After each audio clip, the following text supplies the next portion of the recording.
"This is the last gift I will ever give you," my husband coldly declares, sliding the divorce papers across the table to me. He confesses his plan to marry someone else, reducing me to nothing more than a financial asset he used over the years. The man I've shared so many moments with has revealed himself to be utterly despicable. This marks the beginning of my tale of vengeance. My name is Helen, and this year, as I turn 52, I face a pivotal moment. Tomorrow isn't just another day, it marks the end of a long period of debt, which I will finally settle. My husband Scott and I have poured our sweat and tears into our life together since we tied the knot 22 years ago when I was 32 and he was 34. He owned a liquor store, a family business passed down from his deceased parents. Meanwhile, I worked in an office. Our paths crossed through a mutual friend, and we began dating to marry. Back then, my only worry was whether he would expect me to help run his store. I was a financial consultant, advising on insurance and investments for both individuals and businesses. I earned a decent salary, enjoyed my work immensely, and was studying for a certification to advance my career further.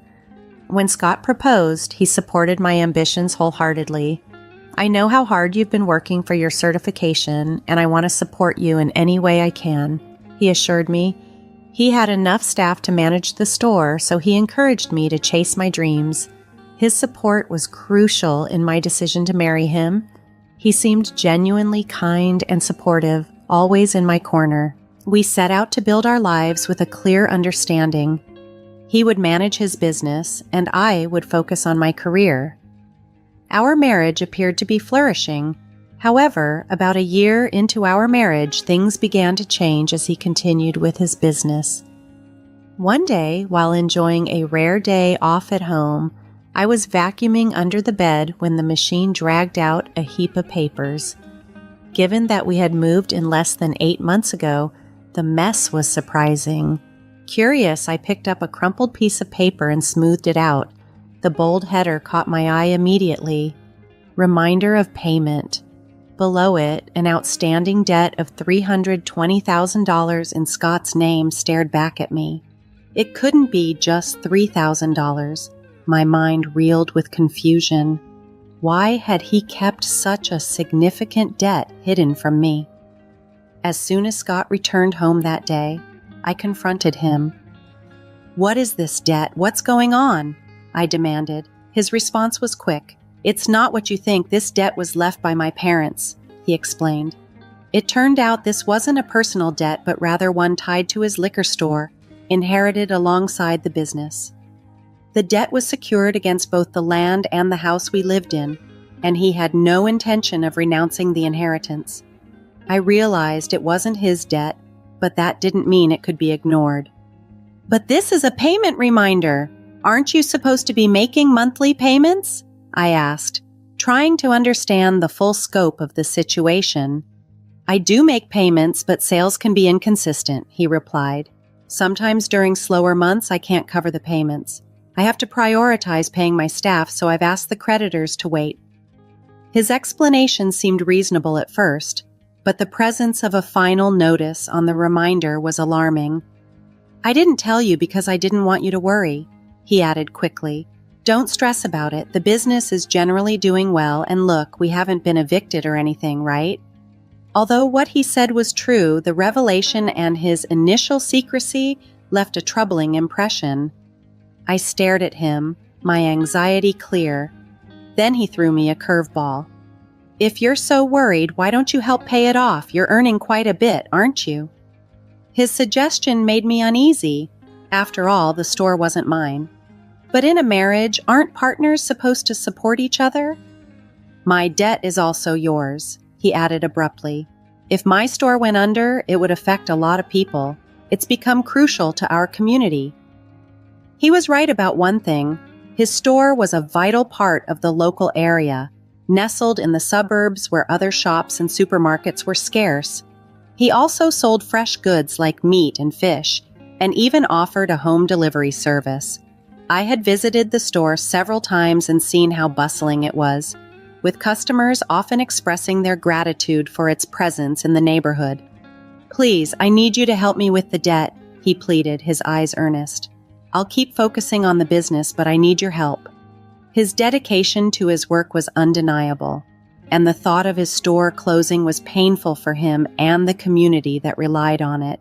Being married means supporting each other through thick and thin. If he was struggling, it seemed only right for me to step in. "Okay, I'll help. I'll put as much as I can towards the debt every month from my salary. You focus on running the store," I agreed, knowing that while I could assist financially, the operational side was his responsibility. I was glad he trusted me above all else, but this marked the beginning of a change in him. 4 years passed since I started contributing to the debt, and his late nights became more frequent. "What kept you out so late? You reek of alcohol," I would ask when he stumbled in. "Just had a few drinks with customers," he'd reply casually. My worry deepened one day when I asked, "Did you make this month's payment?" For some reason, his response didn't come as easily as it should have. His tone was condescending. "I did last week. You know the store relies on you. You'd better keep up with the payments," he said dismissively whenever he came home drunk. Initially, I dismissed his demands as the ramblings of a drunkard, but his repeated assertions began to irritate me deeply.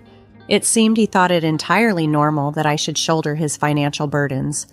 "By the way, Benjamin just had his 3rd kid," he mentioned offhandedly one day. Benjamin was his old high school friend, also a business owner like Scott, whose wife worked with him in their store. This comment made me reflect on our situation.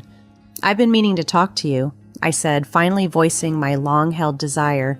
"Don't you think it's time for us to start a family?" His reaction was cold and dismissive. "A baby? My business is just beginning to pick up, and we're still in debt. How can we think of such a responsibility now?" That was his firm stance. "But Benjamin has 3 children now," I countered, trying to hold back my frustration.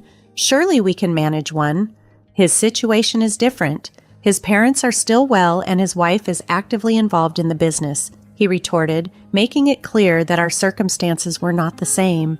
This conversation dashed my hopes of starting a family anytime soon. "So, until all your debts are cleared, we can't consider having a baby?" I asked, seeking clarity. "That's how it's going to be. If you make enough money and pay off the debts quickly, then I'll think about it," he replied, his smirk making me feel uneasy, yet pushing me to resolve the debt faster. I was naively committed, driven by the desire to start a family. Despite the irrationality of his demands, I became more dedicated than ever. I pursued additional qualifications, took promotional exams, and secured salary increases. I began to earn significantly more than other women my age, even making advance payments on his debts. My efforts were relentless, fueled by a mixture of hope and desperation. The debt was a relentless burden, and before I knew it, I had turned 40. The dream of having children slowly slipped away. Despite this, I comforted myself with the thought that I still had my husband, Scott. He needed me, and I believed in our life together, which kept me content. As time passed, Scott began to return home increasingly later. Sometimes he wouldn't come back until the morning, explaining that he had been with a customer and lost track of time as he strove to keep the store afloat. Seeing his dedication, I felt compelled to support him as best I could. We were in this together, sailing toward a better future. Years rolled on, and finally the day approached when I would make the last payment on the debt. All the sacrifices, all the skipped luxuries, soon I wouldn't have to hold back anymore. I could start spending my hard-earned money as I wished. Reflecting on our marriage, I realized how much of our life had revolved around money. We had never taken a real vacation or even enjoyed a meal at a nice restaurant. Now, in our 50s, I hoped we could start enjoying those things. On the day the final payment was due, I took a day off to prepare a special celebration. I cooked an elaborate dinner, complete with a bottle of wine and Scott's favorite chocolate cake. I set the table beautifully, eager to celebrate our newfound financial freedom together. When everything was laid out perfectly, I stood back and thought about how quickly the last 22 years had flown by. It feels like it's been a long time, but the last 22 years have gone by so fast, haven't they, honey? I remarked as Scott walked in. His head was bowed and his shoulders trembled. Was he crying from happiness, or was there another reason behind his emotion? To my utter shock, he erupted into a kind of laughter I had never heard from him before. "What the hell is going on? Are you okay?" I asked, bewildered and alarmed. With an air of audacity, my husband made a shocking declaration. "You are dismissed now. I'm grateful to you for the past 22 years. Thanks to you paying off all my debt, I'm a free man. Great job. I don't need you anymore." His words left me stunned. "What are you talking about?" I managed to say, genuinely confused. He pulled a document from his bag. "This is my last present to you," he said as the bold letters of a divorce petition seared into my vision. Proudly, he continued, "I've decided to marry someone else, so you are no longer of any use to me.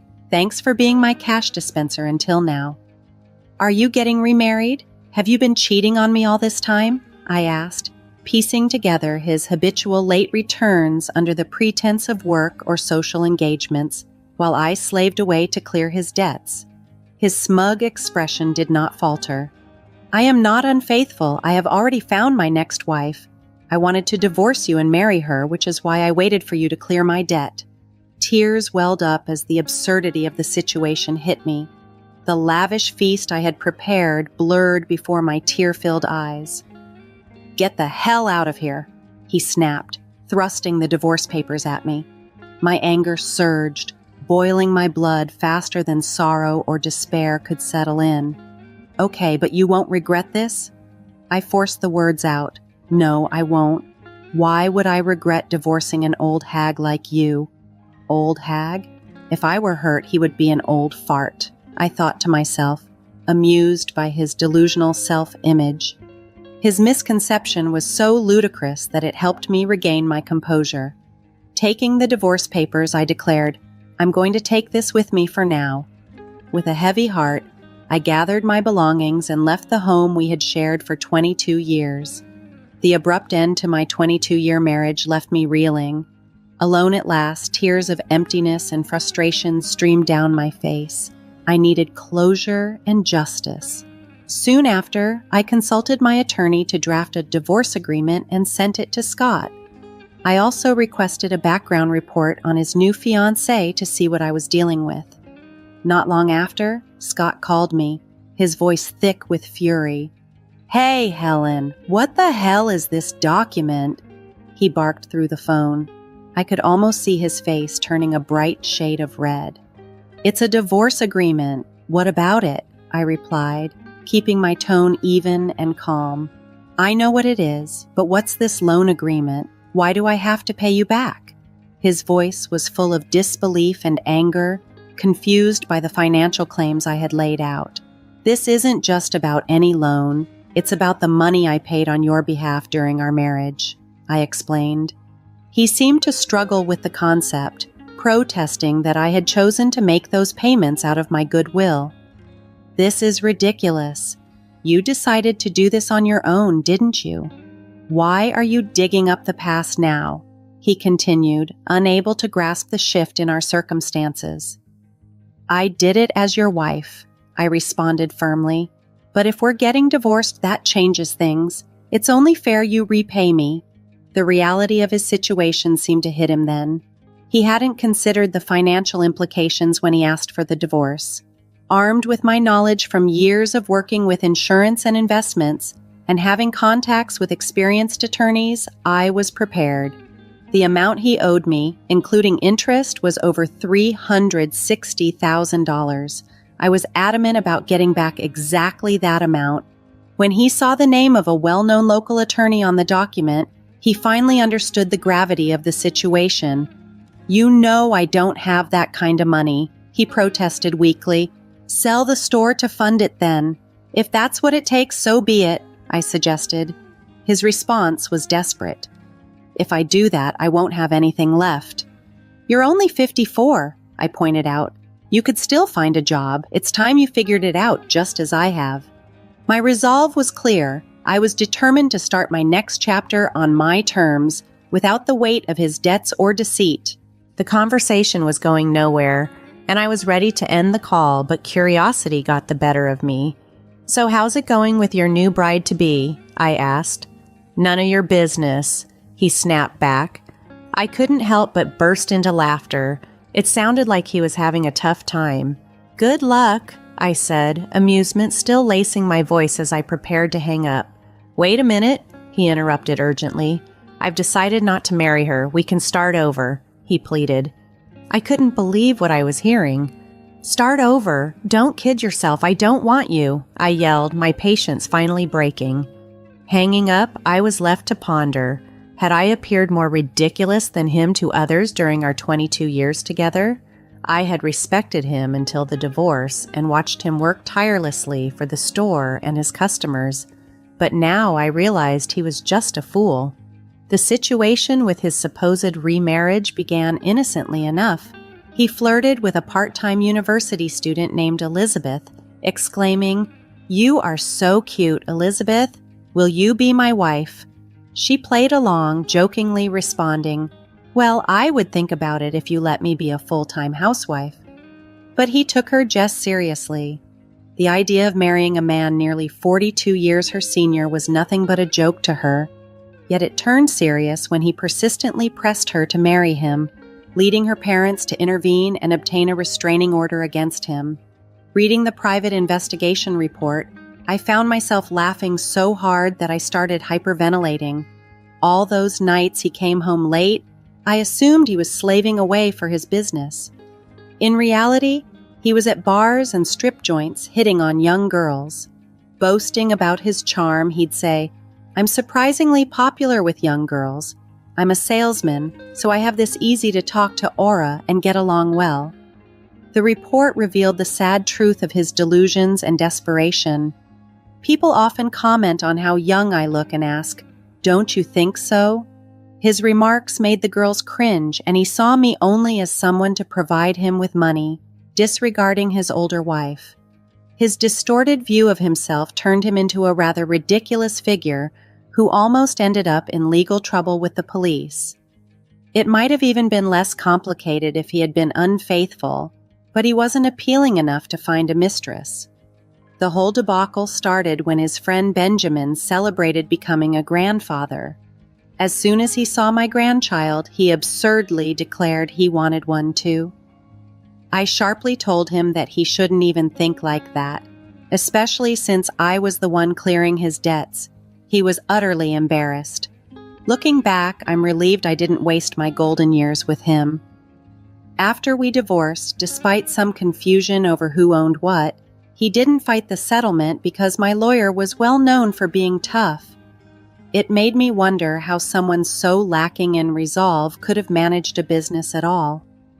In the end, he had to sell his shop to pay me off. Just before the sale, all his employees left him, and his customers were upset that he was selling a family business just to settle his divorce. This sent ripples of shock through our community, and people thought he got what he deserved. The whole situation turned into a local spectacle, almost comedic in how pitiful he appeared. Even if he hadn't sold the shop, the negative publicity would have likely run him out of business. Selling before hitting rock bottom was probably the only smart decision he made. However, the sale didn't cover everything, so he still works part-time to pay me back. Occasionally, he sends me messages, admitting he was at fault and pleading for a reunion. Even after I block him, he tries to reach me from new numbers. My attorney has warned him sternly, if he tries to contact me again, we'll take legal action and get a restraining order. Since then, the calls have finally stopped. Reflecting on everything, I realize how fortunate I am to have escaped a life tethered to his failures and fantasies. His chase after a youthful mirage not only embarrassed him, but also alienated everyone around him. As he continues his part-time job to settle his dues, I'm grateful for the peace and independence I found. The whole ordeal feels like a cautionary tale about living beyond one's means and the pitfalls of refusing to accept reality. He is petrified of the attorney. And guess what my job is now? I'm a marriage counselor. When I turned 52, I joined my friend's matchmaking service, a complete shift from my previous role. I used to work in a job that involved helping singles manage their finances, navigate insurance, and other practical aspects of life. However, I realized I wanted something more personally fulfilling, so I leaped to become a part of a business that helps people find love. Here, I focus on helping couples start their relationships with open, honest discussions about everything that matters, including tricky topics like money and life plans. Our straightforward approach has resonated with our clients, and as a result, our membership numbers have soared. Having experienced quite a few personal ups and downs myself, I'm driven by the desire to help others avoid the pitfalls I encountered. Although my current salary is lower than what I earned before, the joy and satisfaction I get from assisting others in finding happiness is immeasurable. Each day, I help people build strong, lasting relationships, and this work has become my new source of joy. After separating from my ex-husband, I discovered my happiness, and now I consider myself a bridge to happiness for others. Every day brings a new opportunity to positively impact someone's life, and this role has given me a profound sense of purpose and fulfillment.